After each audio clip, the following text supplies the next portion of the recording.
If you remember that curve I showed you on how megapixel density is increasing, all you do is do a straight line of that curve, and we're going to have 100 megapixel cameras in 5 years. Now, I'm sorry, I apologize. There's no need for optical zoom when that happens in the year of the horse, 2014, if that's when it happens. It certainly won't lag by more than a year or two and could even come faster. But I also want to apologize because I understand how absolutely anti-digital zoom the industry is. And I want to read you proof of that just so I can recognize it. Yesterday, before we shot this, I went into Google and I typed in digital zoom, and here are the top 5 listings that came up. First was Wikipedia talking about digital zoom, and this was March 24, 2009. Wikipedia says it is usually considered detrimental to image quality. Professional cameras generally do not feature digital zoom. Okay, not very positive.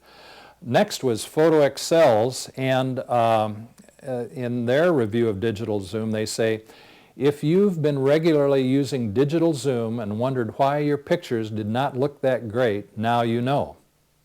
Image quality is irreversibly lost. Less than positive. Now, digital photography review. The recommended approach is to shoot with digital zoom off. That's for cameras where you have the option. They're saying if it's in there, don't use it. The fourth one that came up was about.com, and they're doing a thing on digital cameras, and their leading comment is, I cannot stress enough the loss of quality that results when you use the digital zoom instead of the optical zoom. Seems to be a consensus here. As the Koreans say, the darkest spot is under the lamppost. 100 megapixel cameras, why would you need optical zoom? Number 5, this comes from camcorderinfo.com. We are convinced that digital zoom only benefits the manufacturer because it's another big number to stick on a spec sheet and trick unwary consumers into thinking they've snagged a good deal. How's that sound, positive or negative? When you're looking to buy a camcorder, the best way to treat a model's digital zoom is to simply ignore it. So right now, the world doesn't see what's coming in sensor density and the effect it's going to have on the whole photo industry. Okay, this is why I am saying digital zoom will outperform optical zoom within 5 years. The whole industry is going to be changed. Those who don't change will die. Digital zoom will outperform optical zoom within 5 years, and this variable density sensor concept is going to help quite a bit. Digital zoom will outperform optical zoom within 5 years. Variable density sensors will help, and curved sensors will make all cameras better. And if you think about the fundamentals, curved sensors will make all cameras way, way better. Now, I'd like to talk to you about the 4 other names you'll see on the patent. Doug Lockey and I was a co-founder of a company called Teledesic, and with a man named Ed Tuck, and he was more a founder than I was, but he and I were co-founders, and Doug Lockey was one of the first engineers we hired, so he and I got to know each other well. This has nothing to do with photography. This had to do with satellites and telecommunications. And we sold that business 2 years ago for $700 million to Bill Gates. Now, $700 million is about $700 million more than Doug and I got, rounded off, but it was still a very good experience for the early investors. Second name you'll see is Bill Barton. He's a street smart engineer and has contributed to some of these thoughts. Bill and I sit on the board of a digital camera surveillance company called IQ Envision.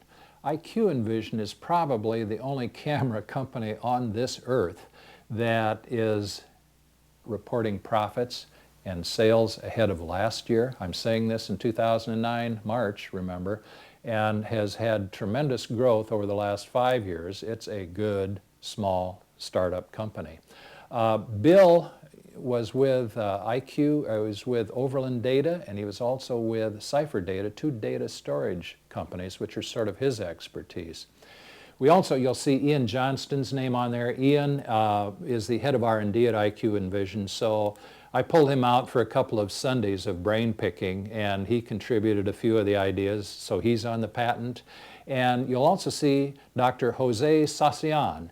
Jose gave me some sanity checks in the beginning when I was just kind of toying around with this concept. He is a professor of optics at the University of Arizona. So that's my crew of wayward geniuses that have helped contribute to this development. And we're thinking there's going to be a lot more coming. Okay, why would I put this on a DVD? Well, I don't want to offend you if you got the DVD, but I made more than one of them. What I'm trying to do is make this so obviously public, and I'm also going to put this up on YouTube to really make it public, so that those of you who might be strategic partners can talk with me about it with comfort and without feeling like you're getting any private information.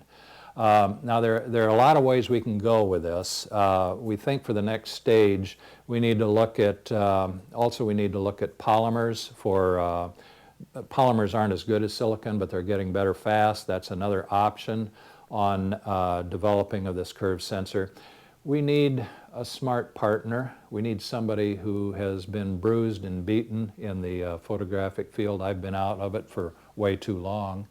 And a smart partner would go a long ways to helping us. Now, if you are a venture type investor and this sounds of some interest to you, we'll put up my contact information on the last frame of this DVD. You need to be thinking in the range of $3 million. If you are a more conservative investor and prefer staging an investment with smaller amounts, I certainly, absolutely respect that and understand it. But don't call. We would rather do it ourselves. Anything less than that. And if you are a classical venture capital investor, you could put in that money and have 51% of the corporation we will form. And we'll go to work for you, and you can fire us anytime you want, but there'll be some way of buying us out as it goes along. Some fair way, and we'll do that ahead of time. Now, if you are a sensor or camera maker and have some interest in this, you don't need to give us a nickel. Just like some kind of letter of intent and some engineering help as we go and some consultation with us would be just fine, and that would give you some kind of exclusive first rights once we get it developed to a certain point, and raising the other money with that commitment from you will be zero problem. Or if you'd be more comfortable with control from the start, $3 million, you've got 51%. We could also structure it to give you 18% for $2 million with options on another 31% in case you're public. That way you could avoid consolidating our early year losses into your financial statements if this small amount matters, and then you would always know you could trip the option to get control whenever you wanted it. So my name's Gary Sutton. My phone number is 858-459-1917. That's 858-459-1917. My email address is Gary Sutton, one word, GarySutton @san.rr.com. That's GarySutton @SAM-SAMAppleNathan.rr.com. The country codes, if you're dialing from Japan or China or Korea, different for each country to the U.S. for some reason, but I suspect you know that better than I. If you're calling from Rochester, New York, I wonder who that would be. You're 3 time zones ahead of us. If you're calling from Wall Street, Please don't call before 10 your time. I'm an old guy, but I'm, I'm also a friendly guy. So let's chat if you have interest. I'd be thrilled to hear from you.